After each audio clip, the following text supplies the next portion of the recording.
Convido você, meu irmão e minha irmã, por gentileza, para abrir sua Bíblia no livro de Josué, no capítulo 2, a partir do primeiro versículo, seguindo até o quinto versículo, para a nossa reflexão nesta manhã na palavra de Deus. Livro de Josué, capítulo 2.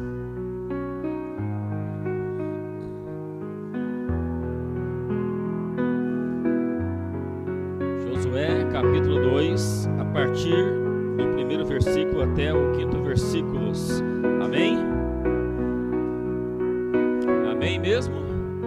Então, vamos lá, diz assim a palavra de Deus. De Sitim enviou Josué, filho de Num, 2 homens secretamente como espias, dizendo: andai e observai a terra de Jericó. Foram, pois, e entraram na casa de uma mulher prostituta, cujo nome era Raabe, e pousaram ali. Então se deu notícia ao rei de Jericó, dizendo: eis que esta noite vieram aqui 2 homens dos filhos de Israel para espiar a terra.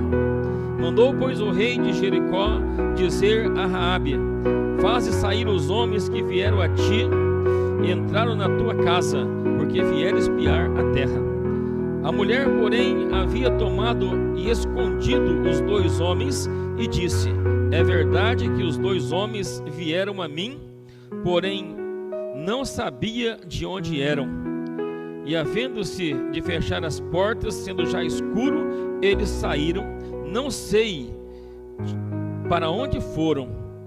Ide após eles, porque podem alcançá-los. Amém? Pode sentar, esteja à vontade. Graças a Deus por mais uma vez nós estamos aqui na casa do Senhor, podermos pensar um pouco aqui na palavra de Deus e refletir naquilo que Deus tem reservado para nós aqui nesta manhã, nos alegrando porque Ele tem nos dado vida e essa permissão maravilhosa. O tema de hoje, como nós já ouvimos pelo nosso diácono Vanderlei, é: Deus deseja te usar apesar das tuas imperfeições. Amém? Tem alguém aqui que é perfeito? Não? Tem uns que não falaram nada. Não, né? Glória a Deus, porque se fosse perfeito eu ia dizer: você está no lugar errado, né? Que é perfeito tem que estar no céu, né? Então nós somos imperfeitos mesmo, e Deus deseja nos usar apesar das nossas imperfeições. Quando a gente olha para a palavra de Deus, olha para a Bíblia, nós vamos perceber, irmãos, que desde o início do mundo, Deus sempre usou os seres humanos para realizar a sua vontade. Não é verdade? Por que Deus criou o ser humano? Deus não precisava criar o seu ser humano, Deus não estava se sentindo sozinho e precisando de companhia, mas a Bíblia diz que Ele criou o ser humano para a glória do seu nome. Amém? Para que o ser humano glorificasse o nome de Deus. Então Deus sempre usa o ser humano para fazer a sua vontade. Olha, por exemplo, lá no início, no jardim do Éden, Adão e Eva são colocados ali para cultivar o jardim e guardar o jardim. Eles são colocados ali para que pudessem executar a vontade de Deus, que era cultivar, guardar, proteger o jardim. Está lá em Gênesis 2, versículo 15, né? E o ser humano nesse contexto, ele era perfeito, criado por Deus para viver eternamente. Amém? Ali tinha ser humano perfeito, eles foram criados assim por Deus para viver eternamente. Foi assim que Deus criou no plano original o ser humano, para viver eternamente, viver para sempre. Só que quando você continua lendo a Bíblia, logo no capítulo 3, nós vamos encontrar ali a queda do homem. Não é verdade? Lá no capítulo 3 vai narrar a queda do homem, a desobediência, o pecado que entra no mundo, e este homem criado para viver eternamente, agora ele deixa de ser perfeito e passa a ser um ser humano mortal, como nós somos hoje, mortais, né? Meros mortais. Então o ser humano de eterno, de perfeito, ele passa a ser um ser humano agora mortal e imperfeito. Então nós vamos ver que o ser humano ele é assim. Só que mesmo assim, Deus continua utilizando o ser humano, Deus continua usando o ser humano para fazer a vontade dele, mesmo sendo esse ser humano imperfeito. Podemos perceber que Deus sempre esteve usando o ser humano para realizar a sua obra, mesmo sendo pecador e imperfeito. Amém? Então, Deus continua usando esse ser humano, mesmo sendo pecador, sendo imperfeito. Você vai ver o exemplo de Moisés, né? Antes de ser chamado por Deus para tirar o povo do Egito, o que acontece com Moisés? Vamos ver que Moisés, ele mata um homem lá que estava batendo nos seus compatriotas, ele enterra o homem na areia, né? Ele comete 2 crimes, que é homicídio e ocultação de cadáver, né? Se fosse hoje seria assim classificado pela lei do Brasil, e ele faz isso ali porque ele era um homem imperfeito. E aí quando a gente olha para essa história, parece assim que Moisés não tinha a menor chance de ser chamado por Deus para ser usado por ele. Parece ou não parece? Né? Um homem que faz isso, que mata, esconde lá na areia e tal, de repente sai fugido para outro lugar, parece que não tinha a menor chance de ser usado por Deus, porque era um assassino, ocultante de cadáver. Só que algum tempo depois acontece um negócio extraordinário com Moisés, quando ele está lá, né, pastoreando as ovelhas do seu sogro lá no campo de Midian. Diz a Bíblia que ele vai ser chamado por Deus em um episódio extraordinário. Eu acho que é um dos mais lindos da Bíblia, porque ele está lá pastoreando, daqui a pouco ele vê um negócio acontecendo, né? Uma coisa inusitada. Ele vê que tem uma sarça, tem uma matazinha ali, que ela está pegando um fogo, um fogaréu muito grande. Mas não é só isso. Moisés percebe que apesar de estar incendiada, a sarça não se consumia, não virava cinza, ela não acabava, ela continuava ali no meio daquele fogo. Ele acha aquilo uma coisa muito interessante, e ele fala assim: eu sou um homem corajoso mesmo, já matei um egípcio, não tenho medo de nada, eu vou ver o que está acontecendo. E aí quando ele se vira para lá, diz a Bíblia que Deus fala com ele: Moisés, Moisés, tira a sandália dos seus pés, porque o lugar que você está pisando é terra santa. Aleluia, Jesus, glória a Deus. Até, né, uma sensação assim, né, de arrepio, né, de ver Deus falando isso, né, com Moisés ali naquele momento, chamando ali um homem pecador, um homem homicida, um homem que tinha cometido um pecado grave agora, para que pudesse conversar com Deus. Olha que coisa. Tira a sandália, Moisés, porque você está pisando numa terra santa. Não que aquela terra fosse santa porque ela era santa, mas ela estava sendo santa porque Deus estava naquele lugar, no meio da chama de fogo. Como acontece em muitos episódios da Bíblia, Deus falava com as pessoas no meio da chama de fogo, e lá do meio do fogo Deus fala com Moisés, e Deus dá para ele uma grande missão: libertar o povo de Deus do Egito. Aleluia, glória a Deus. Deus vai chamar aquele homem ali, Êxodo no capítulo 3, e vai dizer para ele que ele tinha ali uma grande missão, que era ir lá no Egito para tirar o povo de Deus de lá e levar para a terra que Deus havia prometido dar a ele. Sempre que a gente ouve as histórias dos personagens da Bíblia, a gente fica empolgado, achando histórias bonitas, né? Tem histórias muito bonitas. Você vai olhar para a história da Bíblia, ó, Moisés, um grande homem de Deus que tirou o povo lá do Egito, né? Abraão, homem chamado por Deus para ser da sua terra, da sua parentela, e para um lugar que Deus iria lhe mostrar. Josué, né? Um homem que lidera o povo de Deus depois de Moisés. Você vai encontrar Davi, o grande salmista, que escreve mais de 50% dos salmos da Bíblia. Você vai encontrar Paulo, não é? São histórias inspiradoras. Porém, esses homens aqui que você vai encontrar, essas mulheres, essas pessoas, né, que nós vamos ver aqui nos relatos bíblicos, eles são pessoas que têm história muito bonita, mas que não são perfeitos, que não eram perfeitos, que eram seres humanos pecadores, limitados, assim como nós também somos, né? Eles eram também imperfeitos. E o texto que nós lemos aqui de Josué capítulo 2, ele narra para a gente a história aqui de uma mulher, que nós vamos falar nesta manhã sobre ela, uma mulher que não era perfeita e nem podia dar exemplo para outras mulheres, porque não tinha uma vida digna de ser imitada. Certo ou errado? Certíssimo, né? Ela não podia ser imitada, a vida dela não era digna de ser imitada pelas outras mulheres. E quem era essa mulher? Olha a ficha dela. Primeiro lugar, nome, Raabe. Profissão, hoje é profissão, naquele tempo não era, né? Prostituta. Qual era o seu povo? Terra de Jericó. Então ela tinha algumas características aqui importantes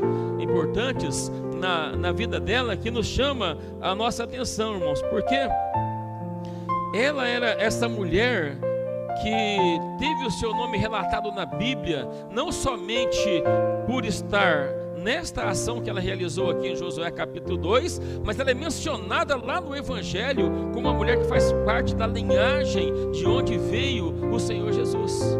Então ela vai ser citada, ela vai ser lembrada ali na Bíblia. E depois que Moisés morreu, Josué assumiu então a missão de levar o povo de Deus para a terra de Canaã, e eles chegaram às margens do rio Jordão, e para possuir a terra, a primeira batalha que eles tinham era derrotar o povo de Jericó, era lutar contra aquela cidade que estava ali à frente deles. Eles precisavam possuir a terra, mas tinham que vencer o povo de Jericó. E aí a gente olha aqui e parece que tem até nome de filme, né? Missão Impossível. Olhando aos olhos humanos, né? Parece que é uma missão impossível. E humanamente falando, seria mesmo uma missão impossível, porque era cercada por muros fortes, vigiada constantemente por vários guardas ali, cuidando da cidade. Ela era uma fortaleza, ela era protegida, ela estava ali de uma forma que ninguém conseguiria entrar de maneira natural e invadir aquela cidade. Então o que é que vai acontecer com os homens ou com o povo de Deus? Josué vai criar uma estratégia. Então o que nós temos que fazer? Primeira coisa, conhecer o nosso inimigo, saber o que tem lá, o que nós precisamos fazer ali para encontrarmos seus pontos fracos, para que a gente possa minar aqueles muros e possa invadir a cidade. Então qual é a estratégia que ele faz ali? Diz o texto que ele manda 2 homens que vão disfarçados para ver como estavam as coisas naquela cidade. Eles vão lá, são os vigias, né? Eles vão entrar ali para poder sondar a terra. Eles vão disfarçados ali naquele lugar para tentar encontrar algumas informações para trazerem para Josué, o seu líder. E quando eles entram naquela terra, diz o texto aqui, que ao entrar na terra, eles vão logo para o comércio de Raabe, para o comércio dela, né, para aquelas portas que estavam abertas, porque ficava próximo dos muros. Assim que entravam, já tinha ali o comércio da Raabe, era fácil acesso para entrar, né, fácil acesso, e um lugar bom para conseguir informação, porque ficava lá as pessoas bebendo, conversando, contando as histórias da cidade, falando as coisas por ali, e eles chegaram lá para ouvir o que estavam sendo falado, né, pelos fofoqueiros da cidade ali, para levar as informações. Só que acontece uma coisa contrária, né? Quando eles estão lá tentando pegar a informação, logo a informação chega do outro lado. Porque se Josué tinha uma estratégia de mandar os vigias, né, o serviço secreto de Jericó também trabalhou. E aí falaram lá para o rei: olha, tem uns caras aí que entraram lá no comércio da Raabe, e que eles estão aqui para tentar conseguir informações sobre a terra. E aí o rei fala assim: então manda lá buscar esses caras, fala para ela entregar os homens para nós, quem são eles, para que eles possam vir prestar esclarecimento, né? Possam vir dar os seus depoimentos aqui perante os homens importantes aqui do nosso reinado. E aí é exatamente aí que Deus começa a usar aquela mulher que era prostituta. Pois o rei manda lá prender os espias, só que ela havia escondido os espias dentro da sua própria casa. Ela tinha achado um local lá, tinha escondido a eles ali para que não fosse encontrado. E quando chegam os homens do rei, ela diz assim: eu não sei de onde eram, por isso eu os recebi aqui, e também não sei para onde eles foram. ela mentiu, né? Ela mentiu para os homens do rei que vieram ali. Não sei de onde vieram, não sei para onde foram, eu não sei que caminho eles pegaram, mas se vocês forem depressa por aí, talvez encontrem, porque não faz muito tempo que eles saíram. E eles não tinham saído, eles estavam lá dentro da casa dela, né?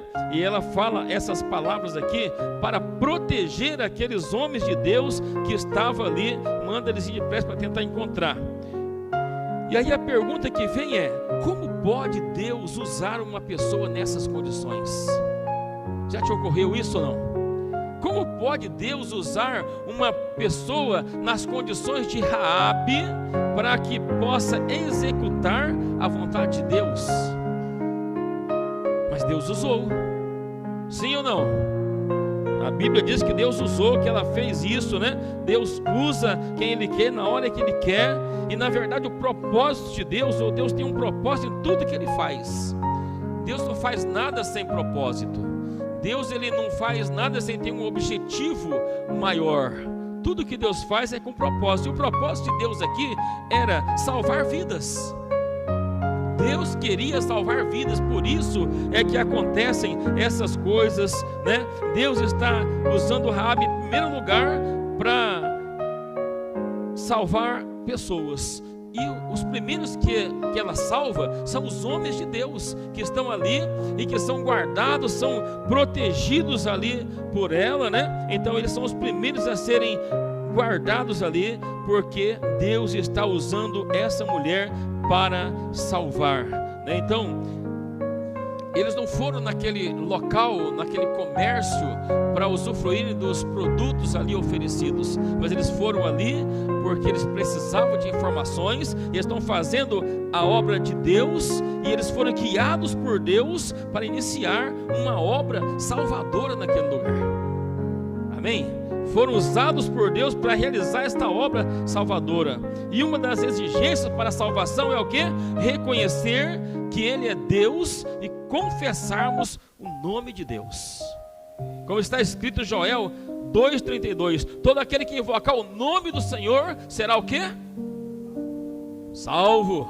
Amém? Tem uns aí que conhecem o texto, né? Aquele que invocar o nome do Senhor será salvo. Então por isso que é importante, né? Vai dar uma olhada aqui nos versículos 8 a 11 desse texto, que diz assim, ó: antes que os espias se deitassem, foi ela ter com eles ao eirado, né, onde tinha escondido, e disse: bem sei que o Senhor vos deu essa terra, que o pavor que infundis caiu sobre nós, e que todos os moradores da terra estão desanimados, porque temos visto e ouvido que o Senhor secou as águas do Mar Vermelho diante de vós, quando saíram do Egito, e também que fizestes de 2 a 2 os amorreus, os dois reis, né, Sihon e Og, e que estavam além do Jordão, os quais destruístes. E ouvindo isso, desmaiou-nos o coração, e ninguém mais há ânimo algum, por causa da vossa presença, porque o Senhor vosso Deus é Deus, em cima no céu e embaixo na terra. Aleluia, glória a Deus. Irmãos, aquela mulher, ela estava convencida de que aqueles homens, eles eram mesmo os homens de Deus, que eles estavam ali para executar a ordem e a palavra de Deus, e que Deus havia prometido aquela terra para eles, já era de conhecimento de todos, porque era profecia de Deus para a vida do seu povo. E ela fala assim: agora o povo dessa terra está todo mundo desanimado, está todo mundo com o coração arrasado, com medo, porque eles sabem que se Deus mandar vocês entrarem aqui, vocês vão destruir tudo, porque Ele já secou o Mar Vermelho, Ele já fez coisas extraordinárias na vida de vocês, e isso é sabido em todas as terras, e é por isso que todos estão preocupados. Mas eu digo uma coisa para vocês: eu reconheço que o Deus de vocês é Deus lá no céu, é Deus aqui na terra, em todos os lugares, porque Ele é o Deus Todo-Poderoso. Amém? Ela fez uma demonstração de que, apesar da sua vida, da sua situação, ela estava disposta a mudar de vida, estava disposta a mudar a sua situação. Só que uma coisa importante é que Raabe não estava preocupada apenas com a sua salvação, pois ela sabia que ali só ficaria quem fosse o povo de Deus.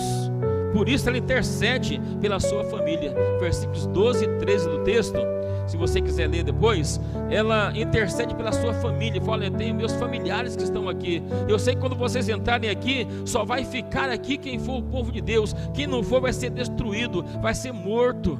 E eu quero pedir a vocês a misericórdia, para que vocês salvem a minha vida e salvem também a minha família. Ela estava preocupada, irmãos, em salvar vidas. É a atitude de uma pessoa que não quer a salvação apenas para si, mas está preocupada com as outras pessoas. Ela inicia por quem? Inicia pela sua casa. Às vezes queremos salvar o mundo inteiro e esquecemos da nossa casa, da nossa família, dos nossos filhos, nossos parentes, né? E ela não, ela está preocupada aqui com as pessoas. Ela começa aqui pedindo a salvação pela sua casa. Ela não espera as coisas acontecer primeiro para depois fazer alguma coisa. Ela toma uma atitude.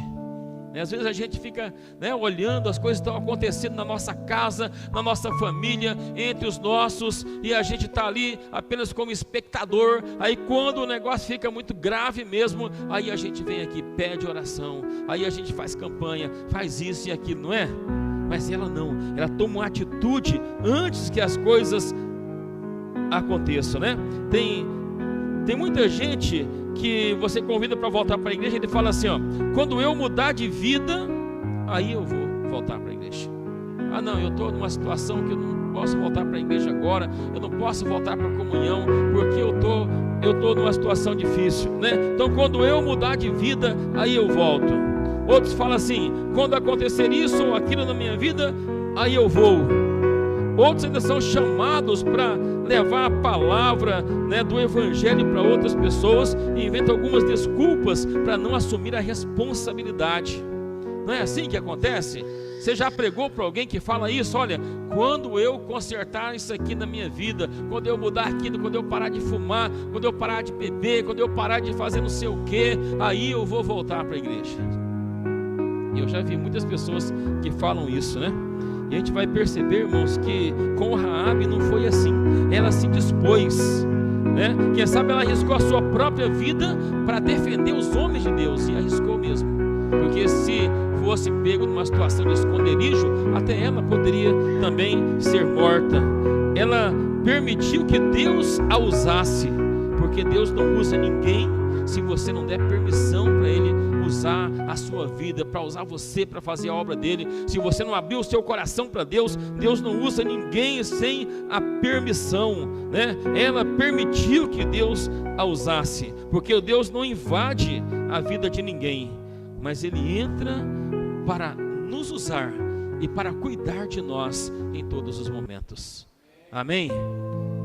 Ele diz que enquanto Ele nos usa, Ele cuida de nós. Ele está cuidando da nossa vida. Enquanto você está fazendo a obra de Deus, enquanto você está executando aquilo que é a palavra de Deus, Deus está cuidando de você, Deus está cuidando da sua vida, está cuidando da sua família, né? Porque Ele usa a gente e Ele cuida de nós também. E a gente tem aqui algumas situações, algumas lições importantes para a nossa vida, quando a gente deixa Deus nos usar. Olha, em primeiro lugar, para ser usado por Deus é preciso ter disposição. Está tão fraco amém aí, né? Para ser usado por Deus precisa ter disposição, irmãos. Glória a Deus. Isso aqui Raabe teve disposição para fazer aquilo que Deus gostaria que fosse feito. Segundo lugar, para ser usado por Deus é preciso ter o quê? Estratégia. Amém. Ela teve estratégia lá, né? Ela escondeu os homens, depois combinou um sinal lá de uma fitinha vermelha para saber qual era a casa dela, onde os seus parentes estariam ali todos esperando pela salvação, porque as demais casas seriam destruídas ali com a entrada do povo de Israel. Então ela combina um sinal, uma estratégia aqui de Deus. Em terceiro lugar, para ser usado por Deus é preciso estar interessado pelas outras pessoas. Amém? Se nós não estivermos interessados por outras pessoas, Deus não vai nos usar. Se nós quisermos apenas a salvação para nós, estivermos preocupados apenas com a nossa vida e com a nossa salvação, Deus não vai nos usar. Agora, quando a gente começar a se interessar pelos outros, se preocupar com os outros, a procurar levar Jesus para outras pessoas, aí sim Deus vai nos usar poderosamente para fazermos a obra dele segundo a sua vontade. E em quarto lugar, para ser usado por Deus é preciso manter um compromisso assumido. Tem que manter o compromisso que você assumiu com Deus. O dia que você falou, eu aceito o Senhor como Salvador da minha vida, que eu vou estar disposto nessa obra do Mestre, você precisa de fato manter esse compromisso.